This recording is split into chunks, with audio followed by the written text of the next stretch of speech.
Bonjour à toutes, bonjour à tous, bonjour à tout le monde. Bienvenue dans le podcast Un monde sans enfants. Je l'ai dit dans le premier épisode, dans le temps long de la condition humaine, les femmes vivaient 35 ans et avaient 6 enfants, en moyenne bien sûr. Il fallait en faire 6 pour que 2 survivent et s'occupent de leurs parents. C'était vrai au temps des Romains, de François Ier, et même lorsqu'Élisabeth II régnait. Au début de son règne, je veux dire. La fertilité moyenne planétaire était alors de 5 enfants. 70 ans plus tard, Élisabeth vient de nous quitter et la fertilité globale est passée à 2,3. Les femmes ont de moins en moins d'enfants. C'est peut-être le changement le plus dingue de l'histoire de l'humanité. Qu'est-ce qui se passe ? Je m'appelle David Duhamel et je suis professeur d'économie à l'ILERI, l'Institut libre d'études des relations internationales, et enseignant à Sciences Po Paris.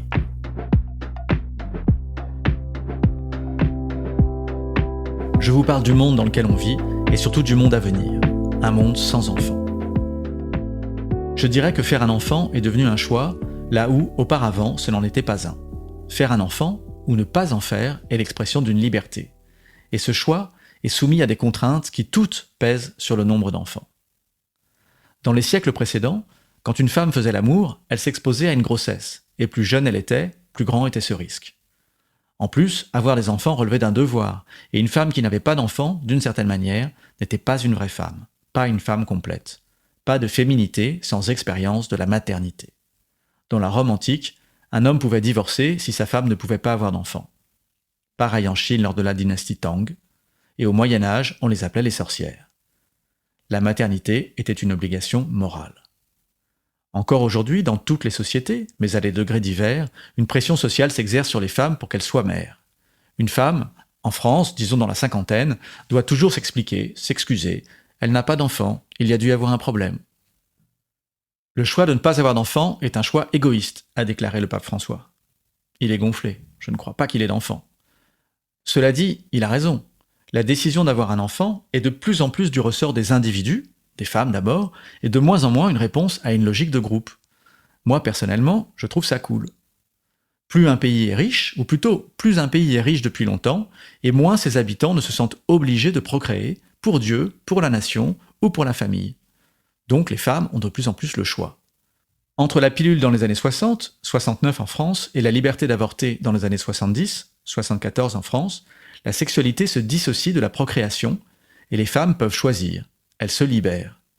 Imparfaitement, à travers des libertés jamais définitivement acquises, mais de plus en plus. Ni Dieu, ni maître, ni mari, c'est chouette. Avoir le contrôle de son corps, c'est une chose, encore faut-il le connaître. C'est là où l'éducation, et particulièrement l'éducation des femmes, joue un rôle essentiel. En un mot, plus les femmes vont à l'école et à l'université, et moins elles font d'enfants. C'est compréhensible, une lycéenne n'a aucune envie d'avoir un bébé, une étudiante guère plus. Elles remettent à plus tard leur projet d'enfant, à supposer qu'elles en aient. Mais pour comprendre la force de l'éducation, mieux vaut regarder là où elle est absente, au Niger. Au Niger, 15% seulement des femmes savent lire, et 3/4 des filles de 15 ans sont déjà mariées. Comment s'étonner qu'elles aient 7 enfants en moyenne ? 1. Elles ne savent pas forcément comment fonctionne le corps humain. 2. Elles n'ont pas la possibilité de faire des études, donc guère de raison de repousser la constitution de leur famille. Ouais, je vous entends penser. Vous vous dites, ouais, mais ça c'est le Niger, ils vivent au Moyen-Âge. Ok. Mais en matière d'éducation des femmes, et surtout d'éducation sexuelle, le Moyen-Âge, même en France, c'était il n'y a pas si longtemps. Ne croyez pas que la distance entre le Niger et la France soit infranchissable. C'est d'ailleurs une chance pour le Niger. Dès que les Nigériennes pourront aller à l'école, leur fertilité s'effondrera. L'éducation est sans doute la variable la plus importante. En gros, si la planète va beaucoup à l'école et à l'université, on sera 7 milliards en 2100. Et dans le cas contraire, nous serons 13 milliards et demi. C'est ce que suggère une étude récente de l'IHME, un institut privé financé notamment par la Fondation Gates. Du sérieux. Une autre raison de la baisse de la fertilité est l'émancipation des femmes. Quand on lui demanda ce qu'elle pensait du droit des femmes, la reine Victoria répondit « What is this mad, wicked folly of women's rights ?» Je traduis « Qu'est-ce que c'est que cette connerie du droit des femmes ?» Elle n'en comprenait ni l'intérêt ni la nécessité. Elle était impératrice. Ça aide. Heureusement, l'histoire continua sans elle, et aujourd'hui le droit des femmes n'a jamais été aussi développé. Je sais, l'avortement aux USA, les talibans en Afghanistan, etc. Je sais aussi que ces droits ne sont jamais acquis, que la lutte continue. J'ai grandi en chantant les chansons du mouvement de libération des femmes. L'égalité n'est pas réalisée, loin de là, mais pas à pas, on s'en approche. Pourtant, le lien entre la fertilité et l'autonomie des femmes est subtil. Dans le temps long de l'humanité, les femmes n'ont guère de liberté et la fertilité est haute. À partir du XIXe siècle, les femmes conquièrent des droits économiques et sociaux et la fertilité diminue. On pourrait en conclure que plus les femmes sont libres et travaillent, et moins il y a d'enfants. C'était vrai jusqu'à récemment. Mais un récent papier publié en 2022 montre que la tendance peut s'inverser. Passé un certain niveau d'égalité des sexes, la fertilité remonte. Aujourd'hui, les pays où les femmes travaillent le plus sont aussi ceux où les tâches domestiques sont les mieux partagées et où, miracle, on fait le plus d'enfants. Pas assez, mais plus que les autres. La Suède, la Norvège, la France sont plus égalitaires que le Japon, l'Italie ou l'Allemagne, elles font plus d'enfants. Se dessine aussi une solution. Plus le coût d'avoir un enfant sera également partagé entre hommes et femmes, et moins ces dernières auront à perdre à faire un enfant. Perte en termes de carrière, temps passé aux tâches ménagères et éducatives, charge mentale, retraite plus basse, etc., etc. Donc, en avant! Accroître la liberté des femmes est le meilleur moyen d'augmenter la fertilité dans les pays en crise d'enfants. Là, vous vous dites, on comprend plus rien. Les femmes plus libres font plus ou moins d'enfants? C'est pas compliqué. Dans un premier temps, les femmes plus libres font moins d'enfants, plus elles deviennent plus libres encore, et font encore moins d'enfants, mais moins que celles qui sont moins libres. Cela me paraît clair. Plus sérieusement, une Européenne moyenne est plus libre qu'une Africaine moyenne, et donc fait moins d'enfants. Mais au sein de l'Europe, ce sont les femmes les plus libres, les Françaises par exemple, qui font le plus d'enfants. Mais même les Françaises font moins d'enfants qu'avant, et même les Françaises n'en font plus assez.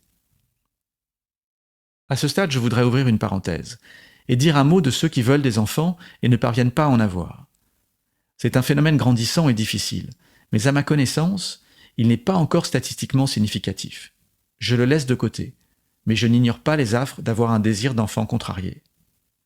De même, je traite uniquement du couple hétérosexuel. Là aussi, c'est par souci de simplification.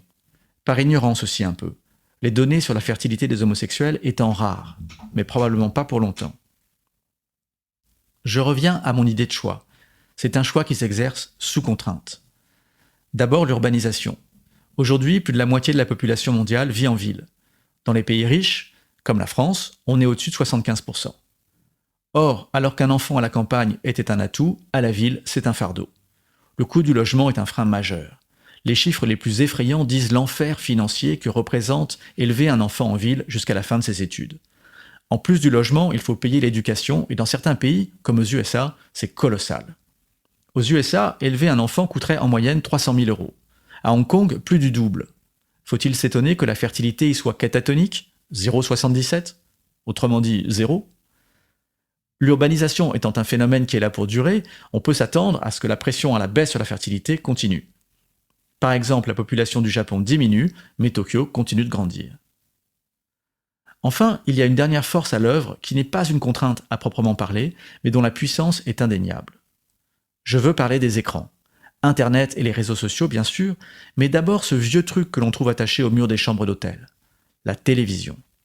La télévision a transformé nos comportements. C'est quelque chose d'amusant que d'expliquer aux jeunes la puissance qu'avait la télévision sur la génération de leurs parents et de leurs grands-parents. Nous n'avions que 3 chaînes de télévision, et nous regardions tous la même chose, ne serait-ce que pour en discuter le lendemain à l'école. D'ailleurs, le film dont je me souviens le mieux est celui que toute l'école avait vu, sauf moi. J'étais l'exclu. C'était « À nous les petites Anglaises », un navet abyssal. Plus de 40 ans plus tard, je frissonne en repensant à la scène où une petite Anglaise, parlant de son soutien-gorge, s'écrie « Dégrafe-moi ». Et je ne l'ai pas vu. Si un jour Alzheimer me saisit, ce « dégrafe-moi » entendu 1000 fois le lendemain dans la cour de l'école entra mon cerveau longtemps après que j'ai oublié le nom de mes parents. C'est ça, la télévision. Quel rapport avec le nombre d'enfants ? Suivez-moi au Brésil pour le comprendre. Nous sommes en 1960. La brésilienne a 6,3 enfants en moyenne. Point important, elle n'a pas la télévision.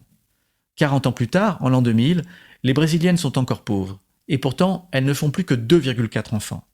Pourquoi ? Parce qu'elles ont toutes grandi en regardant des telenovelas sur Globo, la chaîne la plus populaire qui raconte des histoires de bourgeois et représente des femmes sans enfants, dans 72% des cas. La brésilienne reproduit ce qu'elle voit à la télé, indépendamment de son niveau de vie. Au Brésil, certains États ont reçu la télévision avant d'autres, et du coup, il a été facile pour des économistes de mesurer les faits en comparant la fertilité des États avec Globo avec celle des États sans globaux. Et cet effet est gigantesque. Entre 2000 et 2022, la fertilité du Brésil continue de baisser, de 2,4 à 1,6. Mais c'est bien la télévision, et non Internet, qui est ici la force dominante. D'ailleurs, une analyse similaire a été menée en Inde pour la même conclusion. Au Brésil comme en Inde, comme ailleurs, la télévision vend un mode de vie, et nous, le public, on achète. Et cette vie télévisée ne raconte plus l'histoire d'une famille nombreuse. La culture change, et qu'elle soit asiatique, occidentale ou autre, elle pointe toujours vers moins d'enfants. Cette culture en mouvement dessine des vies plus libres, mais aussi plus incertaines. Meilleures, je crois, mais anxiogènes. Que ce soit la vie professionnelle ou amoureuse, la stabilité semble révolue. Plus difficile de faire des plans sur la comète, de planifier 5 enfants dans une vie d'auto-entrepreneur où le divorce touche 50% des mariages, et les mariages eux-mêmes concernent de moins en moins de personnes. Si 90% des baby-boomers ont été plus riches que leurs parents, cette proportion tombe à 50% pour les jeunes. Rajoutez une pincée de changement climatique, une énorme couche de changement climatique, et vous avez un cocktail d'anxiété et de pessimisme. Et quand on est pessimiste, on ne fait pas d'enfants. On en reparlera. Des femmes de plus en plus libres de choisir, de faire un choix éclairé par leur éducation, et une vie moderne plus urbaine et individualiste, transforment la décision d'avoir un enfant. Ce qui était un devoir devient une option, mais une option dont le coût ne cesse de monter sans toujours être partagé entre hommes et femmes. En tant que prof d'économie, j'enseigne à mes étudiants que les parents sont en moyenne moins heureux que les adultes sans enfants. Paul Dolan, un prof à la London School of Economics, ajoute « Les femmes les plus malheureuses sont les épouses avec enfants ». Victor Hugo ne disait-il pas déjà « Faire des enfants, c'est donner des otages au destin ».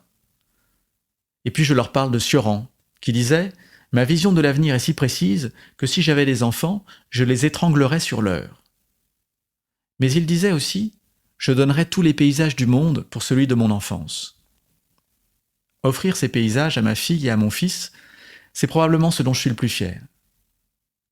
Et je voudrais vous laisser avec une jolie histoire. Un jour, je regardais une course d'athlétisme avec ma fille. Elle avait 2 ans. Elle comprenait pas ce qui se passait. « Pourquoi il court vite ?» me demande-t-elle. Et je peine à lui expliquer. C'est une course, il faut courir très vite dans une course. Je la vois pensive, puis elle me dit « Peut-être ils courent vite parce qu'ils vont retrouver leur papa ?» C'était à ses yeux l'explication la plus naturelle. Ce souvenir-là, croyez-moi, il survivra à Dégraffe-moi. Voilà, c'est la fin de cet épisode. Suivez-moi dans cette passionnante histoire d'un monde sans enfants. Abonnez-vous, likez, partagez, mettez des étoiles, c'est toujours super, ça aide. Et on se retrouve dans le prochain épisode. Et si ça ne vous a pas plu, d'abord je suis très surpris de vous trouver là encore, mais vous pouvez le partager avec des gens que vous n'aimez pas.